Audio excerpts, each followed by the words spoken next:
It's almost the beginning of a new semester. You're scheduled to teach a class you've already taught at CWI.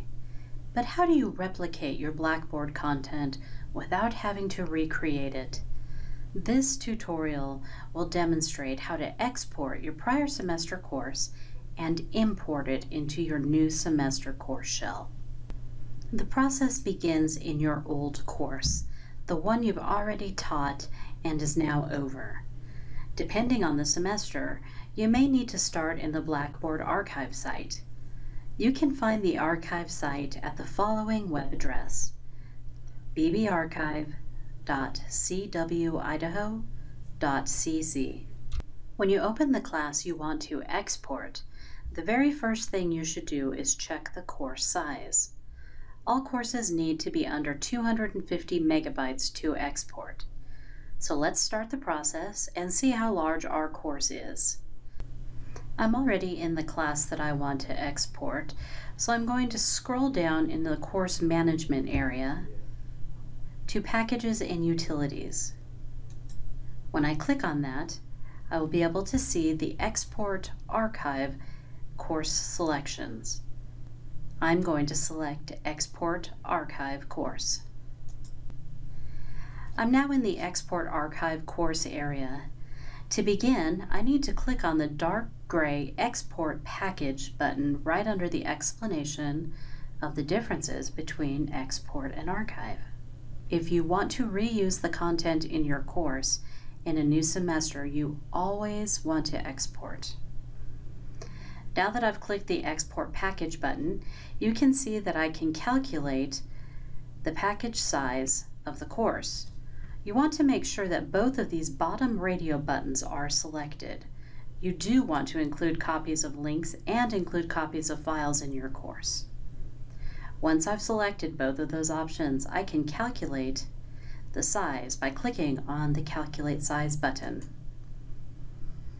If you're under 250 megabytes, you're ready to start the export process in step 3 when you select exactly what you want to include in your export. If your course size is over 250 megabytes, you'll need to do some housekeeping on your class. You'll find a video tutorial on how to do this in the End of Term Help section of the Instructor Help and Tutorials page. But let's assume that your class size is ready to export. Let's review what you need to include and what you don't need to carry over. Let's start by looking at the content areas of your class.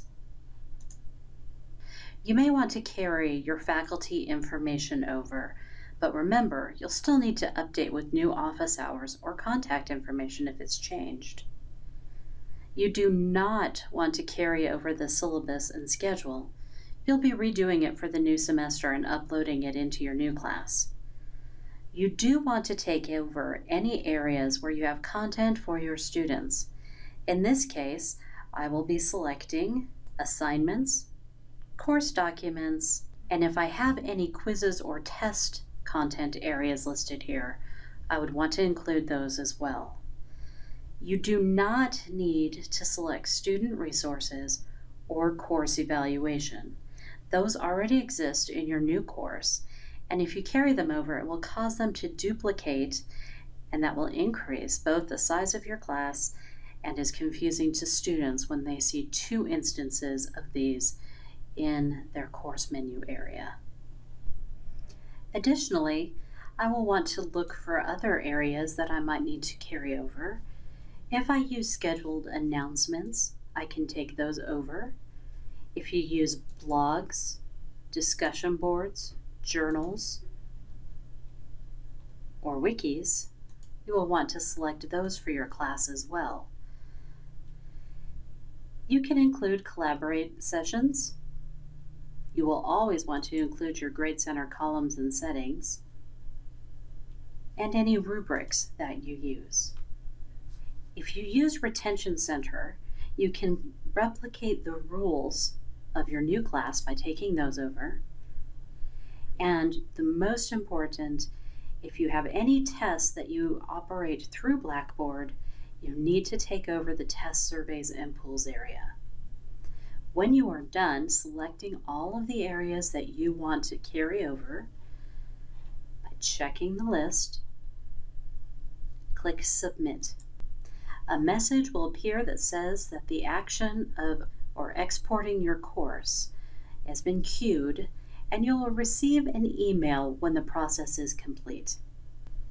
If your course size is small, you can click the refresh button periodically while you're working in your class to see if that export is done. Now that I've either refreshed my page or waited for that email to come back in saying that the process is complete, I can find the file in the exact same place where I started by coming down into Packages and Utilities to Export Archive Course. This is the zip file that I need to export. This has all of the content that I selected, and now I need to remove this from Blackboard and save it to my computer so I can upload it into my new shell. Click on the down chevron and click Open.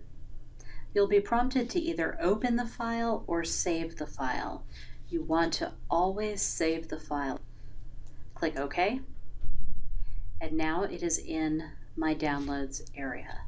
I can then take it from my downloads and save it to a different place on my computer if I like, or I can leave it there. But that is the export process. Now it's time to log into your new and empty course. That may mean moving out of the Blackboard archive site. You'll always find the newest semester's courses listed in the following site: blackboard.cwidaho.cc. Log in and select the course you are working on. When you're in your new class, go into Packages and Utilities and choose the Import Package View Logs option. Click on the dark gray button, Import Package, and then browse your computer for that zip file that you exported from your old class. I know my zip file is in my downloads. Here is that zip file. Once again, I'm going to click Open, and down below in section 3, I'm going to click Select All. This is a good way to remember everything that you have in your class and make sure you don't accidentally leave something behind. And then click Submit. You'll see an orange message bar that will keep you posted on the process in real time. When the process is done, you'll get an email that may say that you have some errors. Here is an example of that email message. The operation is completed. The imported course or organization is now ready for access. The results of the process are shown below. The user who submitted the announcement entitled Welcome could not be located within the package. Therefore, the announcement will appear to have been submitted by the system administrator. In layman's terms, all that means is that if I come into announcements, it says posted by Blackboard administrator instead of by your name. Now, the second I modify this,